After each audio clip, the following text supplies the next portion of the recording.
politicians are very good at playing with words. They always talk about gun control. How about right control? Because when you go against the Second Amendment, that's our right. That's our God-given right, not only by God, but by the founding fathers. So why don't you just call it what it really is, right control? You're taking our rights away. You cannot regulate evil. Evil is evil, and evil is always going to be persistent, and it's always going to be here. So why get rid of our ability to protect ourselves? The Second Amendment right protects the rest of them, and it protects us. It protects your home, your body, and your spirit, because without it, how are you going to protect yourself? Don't be a sheep. Don't follow just because it's popular. Think for yourself. Be yourself. Be that individual that God made you to be. You wasn't born to follow. You was born to lead. I see Nate. Hey, Nate. I see Nate. So everybody, as Nate is coming on, if you've never heard Raising Cain, and because y'all say I raise hell, but at least he kind of spent his up into his name. I don't think I could say Raising Clukin, because nobody would understand what that is. But he has a syndicated radio show. He is on more lamestream, lying-ass media. I don't know how he do the interviews knowing that they be lying and then try to overtake him. But, you know, it is what it is. Some people are patient like that. So we're finna hear his expertise, because it's cybersecurity. It is the man of the street. He knowing international things. He knows about Dodge. He knows about Trump. He knows about the Constitution. He knows. So everybody, the co-host, the host of Raising Cain, he about to raise the roof right over here with the Real News with Lucretia Hughes. Bring him on in. Hey, Nate. Hey, Lucretia, it's really good to see you. It's good to see you. When I said, you talking about Raising Cain? Like the chicken Raising Cain. He coming on I know, right? Way to go. Come on, because I've been talking for 40 minutes. Go ahead and tell us what's it's a funny story. You know, I ended up running for office here in West Virginia. And when I did, I originally wasn't going to use that kind of, motto. But as I live in, Appalachia and, up in the mountains, and one of my volunteers asked me, why aren't you using Raising Cain? And I said, well, I thought maybe that would be, too much. And she goes, are you kidding me? We're hillbillies. We love that. So I started going with it. Everything let's just take this week. This week alone with Dodge, the Democrats hooping and hollering, U.S. aid, you got the Pentagon getting ready, you got the Consumer Affairs, the IRS. Go ahead and give us your analysis and synopsis of everything that's happened this week alone. So let's start with USAID. I think that this is a much bigger story. I mean, it's obviously a huge story as it is, but there are Democrats that are still in denial, claiming that there's no there there. I beg to differ. In 2018, I was working at the FBI, and I blew the whistle, walked out of the FBI with 458 pages of classified documents, mostly related to Hillary Clinton and what she had been doing in regards to money laundering, public corruption. You're on the kill list. Get your name off that. You did what with Hillary? You know who she is? I'm just kidding. I do. Wow. Yeah, so, a lot of it had to do with Uranium One. A lot of it had to do with other charity fraud and money laundering. But exactly what I turned over to both the DOJ IG Michael Horowitz, which is interesting because, Trump fired all of these IGs, but you notice who he kept? He kept Michael Horowitz. And the reason why I believe is because Michael Horowitz has the goods on a lot of these people at the Bureau and in the Department of Justice that have been laundering money and doing things that they shouldn't have been doing. I think that really the issue there is a massive cover-up. They've been covering up these crimes for a very long time.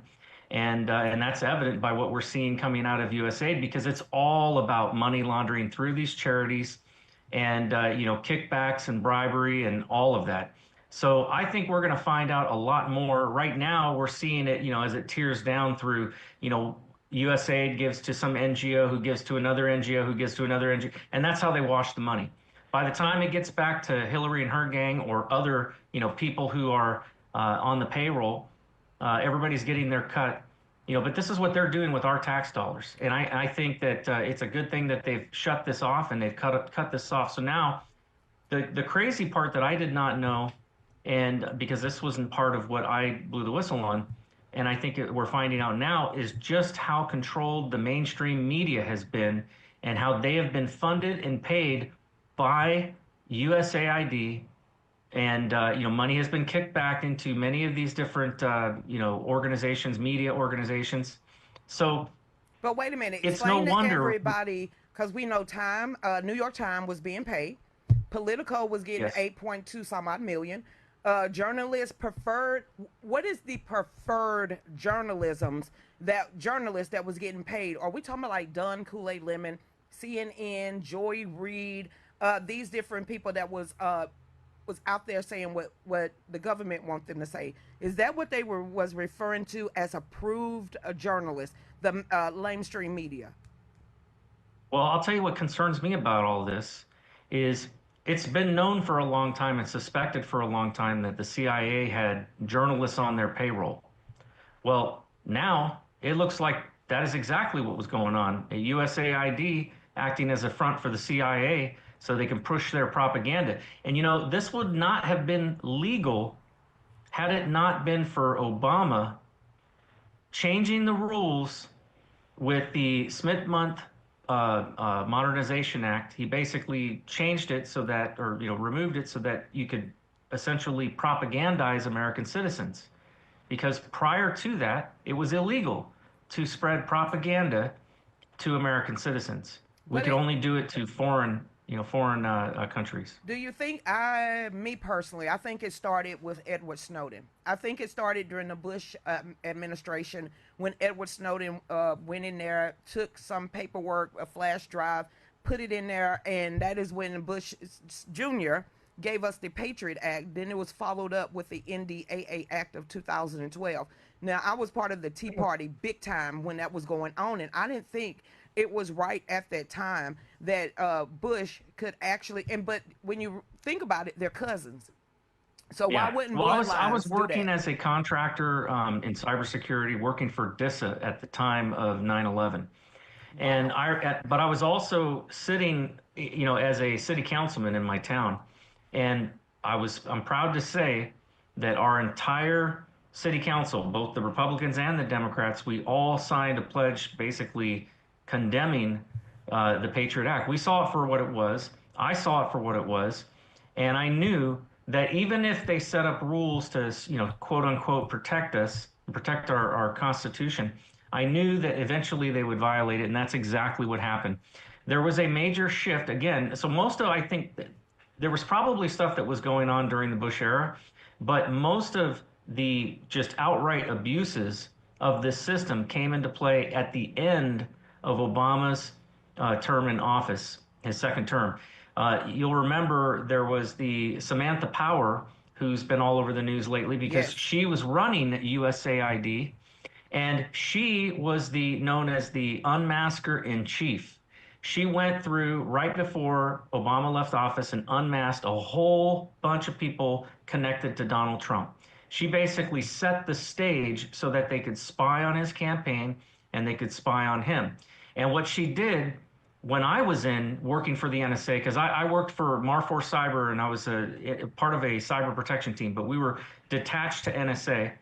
And I was read on to FISA. I was read on to Section 702, intelligence authorities, all of these different programs, and which have a lot to do with surveillance. And I will tell you, they had very strict rules. They told us, look, if you use this on an American citizen, you are going to jail, period.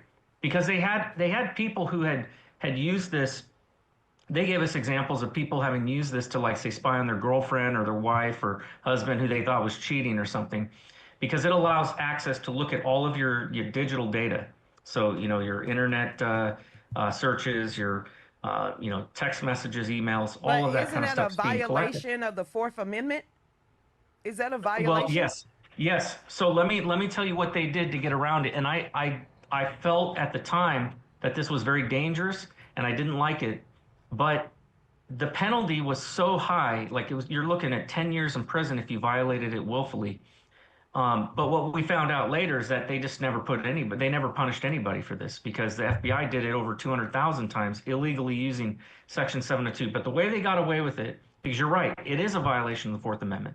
So what they did was they said, well, we're just doing a blanket search and capture, but we don't know if that number belongs to an American or belongs to a foreigner. We don't know until we unmask it. And so what they do is they have some metadata, and then once you unmask that information and you can see who's behind it, if that person is an American citizen or is on American soil, by law, you have to delete the entry. This was the way it was when I was in. You had to delete it. You could not even leave it in the system. There was no way to remask it because at that point, the moment you unmasked and saw that it was an American, you were looking at evidence that was collected illegally. So you were supposed to delete that entry. But I think that something changed because I think that number one of the rules that changed, I know, which happened, like I said, right around the same time Samantha Power was doing all of this unmasking stuff. They changed the rules so that they could pass unmasked information between intelligence agencies. That was never allowed when I was in. Oh, And part of the wow. reason for that was because they didn't want this kind of thing. They didn't want what they call reverse targeting. So a lot of this stuff had been going on. I think that the fact that she went on to go work as the head of USAID, I think is significant. I think they're going to need to look into that and and look very closely at what USAID has been doing because it's clear that USAID has been basically functioning, as a fundraising, mechanism, How was it a for fundraising? left-wing ideology and in the Democrat Party. It just seemed Very like little, if any, has been going to conservative, things. it just seemed like the government just said, "Here's our money." Wait a minute. How is U.S. aid connected to the Federal Reserve to get all this money to begin with to push it out there? So again, USAID used to be a part. I guess when it was first created, my understanding is that it was a part of the Secretary of State's office, because it's the Secretary of State that goes out and deals with foreign policy, and if we're going to make some sort of aid deal or aid package and all of that, that is where it's supposed to be and fall under. And Trump has moved it back under the Secretary of State's office, which is why Rubio is now in charge.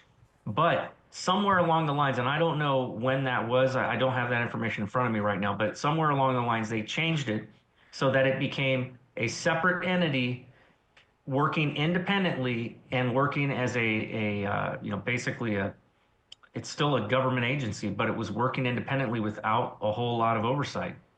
And I think that there probably was some oversight, but that oversight was basically people within Congress who were part of the problem, people who were getting kickbacks of their own. I think that these are the kinds of things that we're going to find out. I think this is huge. I think it's much bigger than what people think. And I thought it was illegal for sitting representatives or any politicians to take payola or kickback from foreign entities. And if this Yes. is funded back and it's found that it's going to them, what could happen to these lawmakers? Well, let me tell you what happened. So, okay, and I know this from my time running, for office. They changed the rules with the whole Citizens United thing. Okay, they said that a corporation basically is like a U.S. citizen. They're basically they have voted or they have a right to free speech. And so at that point, and I totally disagreed with that ruling, but what it did was it opened the Pandora's box to allow corporations to donate money. Now, they have limits. A corporation can donate money to a PAC or a super PAC, but there are limits to the amount that they can donate, and there's limits to the amount that they can donate to an individual. But the problem is, and that's all covered by the FEC.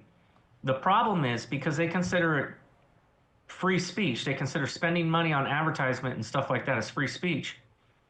Anybody or any company or any country, for that matter, can put forward advertising dollars towards, in support of a candidate or in support of a position or anything like that. And there's nothing that anybody can do, and that's what they call dark money. Yes. They cannot do it in coordination with the campaign, but they can do it on their own. And so who knows what kind of deals are being made in back alleys and things like that. Hey, you've already hit the maximum $5,000 or 5,500, for donating to my campaign, but go put it into this dark money pool and they'll run advertisements for me all day long. And and then because it goes there, here's the other advantage to that, because it's no longer because it's happening in a corporation, usually an LLC, or it may be a 501c4, I believe, that is involved in political activities. Um, there's really, they don't have to report where their money comes from. So their money could come from Oh, wow. communist China, and there's not a damn thing that any of us can do to stop it. This is why this whole notion of money being put into our elections through corporations and through these 501c4s, all of that's got to stop. It really needs to stop, because if we can't identify where money is coming from, because you're right, in the under FEC rules, my campaign cannot take money from a Right. foreign country. Neither can a super PAC, but a super PAC can take money from a 501c4, and a 501c4 can take money from whoever they want. And that is the problem. So they basically they launder money from other countries, from some countries that are bad actors, into these elections, and you have all kinds of influences and third party influences going into these elections. And this is why during the primary we find it very difficult to get grassroots candidates elected, because they just outspend us 10 to 1, because they've got money coming in from all over the place. So I'll give you an example. Let's say that you let's say that you are somebody that is part of the Ukraine, and you want to ensure that Congress continues to give the Ukraine money. Then it makes sense for you to ensure that money is going to the appropriate dark money pools that will run advertisements to help those get elected who will continue to give money to the Ukraine. So see how it works? So It, all it's those, it's do you crazy. you think every, because you remember during the Ukraine war, as they first started kicking off, a lot of Republicans and Democrat Congress and That's right. senators was having the Ukrainian flag on or in front of their doors or waving it. Do you think they was getting kickbacks from the $200 billion that went over to Ukraine, that now Zelensky said he only received maybe 75 billion? Where did the rest Absolutely. of it go to? Absolutely. Well, the rest of it went to getting funneled back into these dark money pools and these 501c4s, so that they could basically run advertisements to help those same people who are going to keep kicking money back, keep giving money to them. So it's kind of like, if I wanted to raise money through a fundraising organization, what I would do is I may pay $200,000 to raise maybe $250,000. And what happens is basically a lot of that money is going to this fundraising apparatus. So I might raise my initial nest egg, but then I'm going to take that nest egg and reinvest it, in a sense, into a fundraising machine, and that machine will then make me money. But for every $200,000 that I'm spending, I'm only getting $50,000 in money back, in terms of additional funds, right? So it's really like this crazy game. And the dark money pool thing is no different. It's just being done, I believe, at a congressional level, because they're the ones who decide on, who they're going to give money to and how much packages they're going to give. And so they're funneling that money back into, these organizations that are going to continue to lobby our members in Congress, or help to get them elected by running ads for them. And it is corrupt. It is public corruption at its best. And I think that it needs to be stopped. You mentioned in that, think about the continuous resolution that they tried to pass in January before Trump took office, and it was like 1,680 some odd pages. That was filled with pork. And then you That's had right. Mike Johnson come up and say, well, let's go ahead and pass this, and then we'll have a clean slate. I truly believe if Elon Musk did not warn Americans what was getting ready to happen with that continuous resolution, they would have tried to pull like they did the last time, give Republicans 3 hours to read it, and then push it on through, and we will be in so much more trouble than what we're in right now. Now, Without a doubt.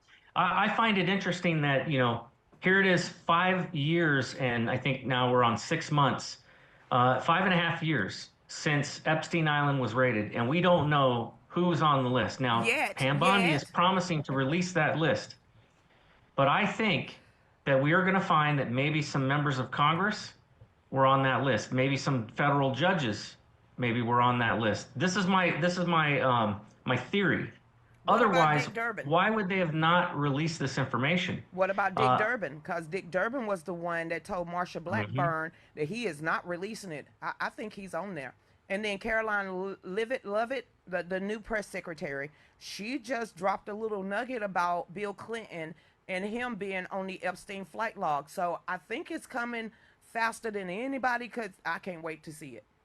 Yeah, and the reason why I think that's important is because I think operations like Epstein Island, and I do believe it was an operation, and it's not just, Epstein Island. The thing with Epstein Island is there are flight logs, right? But what about the ranch that he had? I think it was down in the Southwest somewhere. It was either Nevada or not Nevada. It Arizona. was like Arizona? Arizona, thank you. He had a ranch down there. He also had, his apartment in New York, and they were clearly, from some of the files that have been released in testimony, there were things and sexual escapades that were going on there too. So he had these properties all over the place. I believe that we only, the flight logs will give us some insights into who visited the island, but it's only going to give us a piece of the information. The fact is they put Ghislaine Maxwell away for human trafficking, but who did she traffic to? They know. Believe me, the FBI knows, because otherwise they couldn't have charged her with human trafficking. But for whatever reason, they have kept this information, out of the public. And other than the few names that got leaked, I think, which included Bill Clinton's name. So I suspect that things like that and other types of honeypot operations that are conducted by the intelligence community, Human Intelligence Division, you have this is something that's been known for a long time as a tactic is called honeypotting, where you send in some, Mm-hmm. beautiful young woman to basically get this guy into a compromising situation, and then you get lots of pictures of it, and it's very embarrassing, would be very embarrassing to his family and everything else, and now you have dirt on him to control him. And I believe it was Representative Burkett who said in an interview on a podcast, this was maybe I think sometime last year, he made the comment that the way it works is like this. You go on some field trip with your colleagues in the Congress overseas, and while you're there, some beautiful woman comes up to you in the bar, is laughing at all your jokes, and is paying way more attention than she should to at you. And before you know it, you find yourself bringing her up to your room and getting yourself into a compromising situation.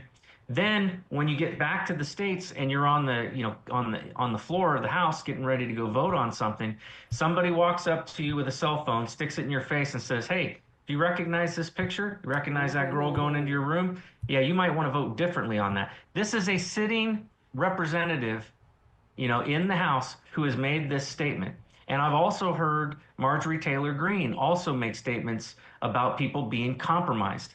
And so I think it's a fair assumption to believe that many of our members of Congress are, in fact, compromised. And the most, you could murder somebody, and the likelihood is that, if it wasn't like a mass murder or something like that, you probably, at some point in time in your life, you could probably pay enough penance and serve enough time to get forgiveness from people.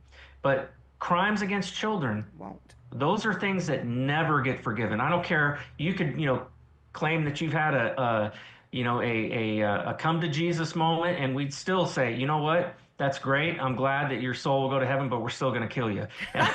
So, I think that's how most people feel. And so they know the most, disgusting, heinous things.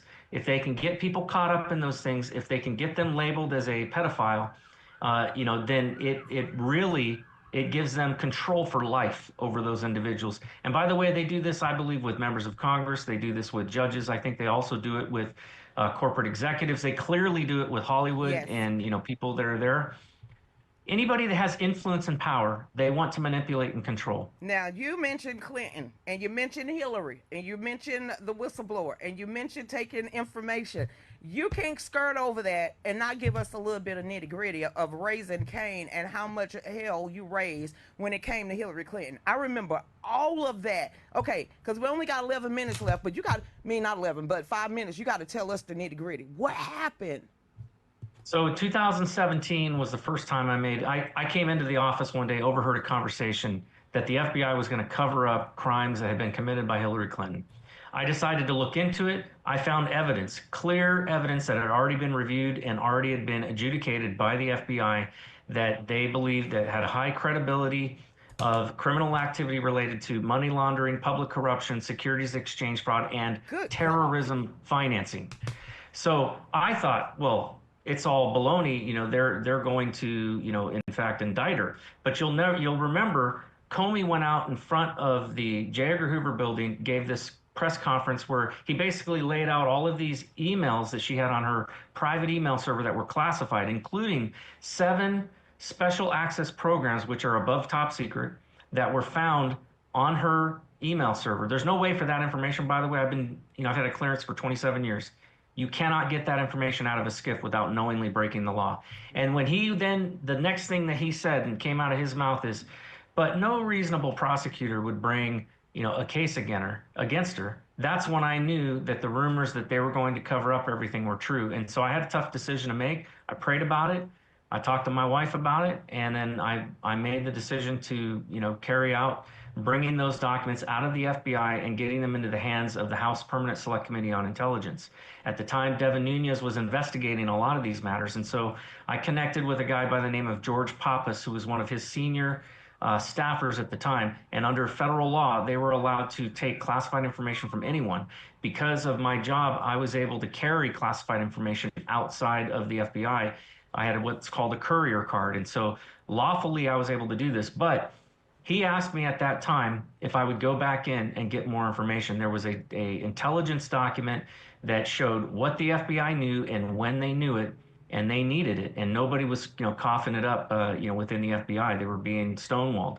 So reluctantly I agreed. I went back in, got it, came back out with it on my last day at the FBI, and I got cut off from comms, from Devin Nunes's people. So now I was in trouble, and I had to figure out how to get this stuff into their hands. So I had to go through the formal process, hire a lawyer, go through the Intelligence Community Whistleblower Protection Act. I got protection under that act with Inspector General Horowitz, Michael Horowitz. We provided all the information to him. He reviewed it, gave it a credibility rating as credible and a matter of national security of urgent concern, and I was given permission then to take it to both the Senate and the House Intel committees. They received that information, and the House received it 4 months after they received it. The House changed hands, and the Devin Nunes was removed as chair, and Adam Schiff became the chairman. 1 month after he became the chairman, surprise, surprise, I was raided by 16 FBI agents at my home. They went through all of our stuff. I was detained while they, basically searched my house. They took all of my electronics. They outed me to my employer, my new employer, because I had left the FBI after that. They also leaked my name to the New York Times, and so the New York Times was going to do a hit piece on me. The Daily Caller found out about this, and they broke the story before New York Times could, and basically one agent in particular went after me and really went after my family, kind of running his own rogue operation, witch hunt, and was basically trying to destroy my reputation, amongst my community and my family, and it was very, very painful time in my life, and not anything that I want to repeat, but it was absolutely necessary for me to bring this stuff out into the public and bring it particularly out to, up to the people who, I had no intentions of going public with it, but when they leaked my name to the press, I didn't have a choice at that point, because now I had people showing up at my house. I got poisoned twice. I had somebody loosen the lug nuts on my vehicle before we went on a long trip. We had people following us. We had surveillance. I'm pretty certain that I had surveillance, including maybe even FISA, Section 702 opened up on me. Wow. I know for a fact that I had surveillance on me for at least 2 years after it came out that I was a whistleblower. So it was a really scary type of situation. But if we come across something that we see that's clearly evil and we turn a blind eye to that, then who are we?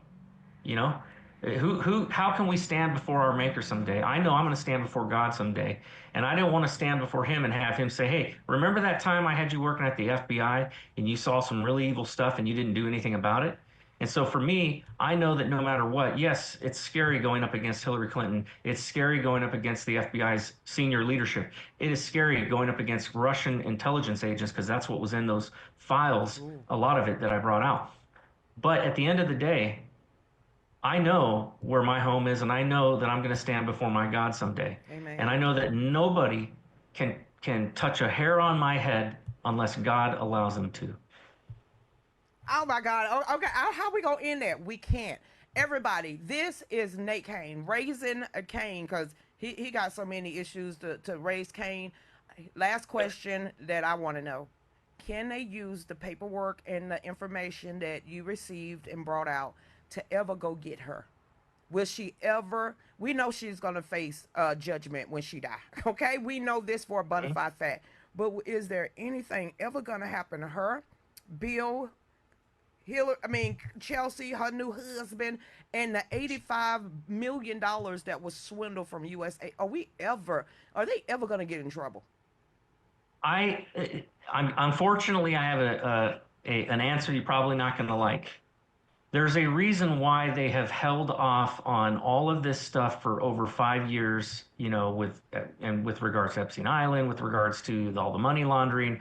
Nothing has come public or nothing has been exposed by the government. The FBI never went after her for those things. And the thing is that on a lot of these crimes, the statute of limitations is 5 years. There are some exigent circumstances that can extend that to 10 years. But a lot of these crimes were committed well over and past the statute of limitations. And so the fact that the FBI failed to bring, these people to justice, I think they're going to get away from it, or get away with it from a federal level. Now, there are certain crimes that do not have any statute of limitations.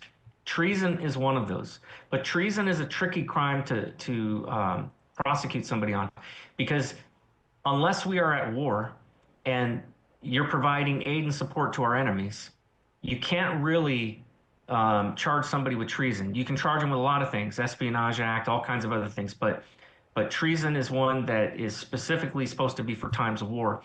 Then you have the other issue of there's any sex crimes that are against children. Those also have no statute of limitations. So if they can find people in this island, I think those people can, I think, see justice, in fact, because sex crimes against children have no statute of limitation. The other thing that has no statute of limitation is murder. And of course, there's a lot of suspicion surrounding Hillary Clinton because of how many people have had accidents, tripping and falling and shooting themselves in the head, 2 times. Yes. It is, it's hard to know. They would have to be able to prove it, obviously, beyond a shadow of a doubt. But those are the three crimes that I know have no statute of limitation. Now, just because there's no statute of limitation at the federal level, the states may have different rules and different laws. So if you can prove that a state was defrauded or that criminal activity occurred in your state, then there may be some jurisdiction that could be brought from a state attorney general against some of these people, especially as it relates to seeking recompense for taxpayers that live in their state that had their taxes ripped off for this USAID stuff. So maybe the USAID stuff I think is a little more recent. So maybe we're not past the statute of limitations on a lot of that. But I think that they're going to have to prove, though, that it was willful, that they knew what they were doing, and that they were, in fact, that that there was a conspiracy basically to kick that money back to other organizations that would ultimately benefit some of the very people who were voting, to give that money to USAID. Well, thank you so much, because Dave is looking at me. I appreciate. Can you come back on, or at least invite me on your show? I'm just Absolutely. Yep. Absolutely. so everybody, y'all can. I'm gonna leave you the last word. Let people know where to listen to you at. I think I already said y'all go listen to Raising Cain, but tell them where they could find you, what time you come on the radio, your show, and how they could go over there and listen to your wise words. So if you guys go to theraisingcainshow.com, that I post everything there. So even after we do our shows live, because we're on Rumble, but I'm on the Patriot Prayer Network, and I run off of their platform. But I also am a host of Unleash the Political News Hour on AmericaOutloud.news on Tuesdays at 7 p.m. It broadcasts, and then it rebroadcasts on Wednesday at 9 a.m. And the best way to find that is AmericaOutloud.news. And then lastly, I also do a lot of writing, and I submit Substack articles to MC Poda. MC Poda was that was my code name as a whistleblower. And so mcpoda.substack.com. And by the way, MC Poda, that was a name that was given to me by my lawyer, but it has a very funny meaning because I was like, why did you pick that? Well, you couldn't pick something cooler than that. And he goes, oh, you'll really like it. I go, what does it mean? He says, making communists pay out the ass. So, Why am I okay? Yes. You need a so that T-shirt way with you that guys on won't it. forget. You mcpoda.substack.com. you need a couple of T-shirts with that on, and then you'll be able to actually tell everybody. So thank you again, Nate, so much for coming on the show. I really appreciate it. So everybody, y'all stay tuned. We'll be right back. Go ahead, Dave. What else do you One have? last thing I was going So to I'm not mention going to is get ahead of the Trump you can administration. also find me on the social media at Nate Cain for WV. Thank you so much. Thank you. All right, go ahead, Dave. What else do you like? So I'm not going to get ahead of the Trump administration on the executive orders, but there may be a great executive order coming up soon regarding the Department of Education. Yes. So I will tell you that. So keep on watching X and Truth Social. There may be something really, really good coming up in the next few days or even sooner.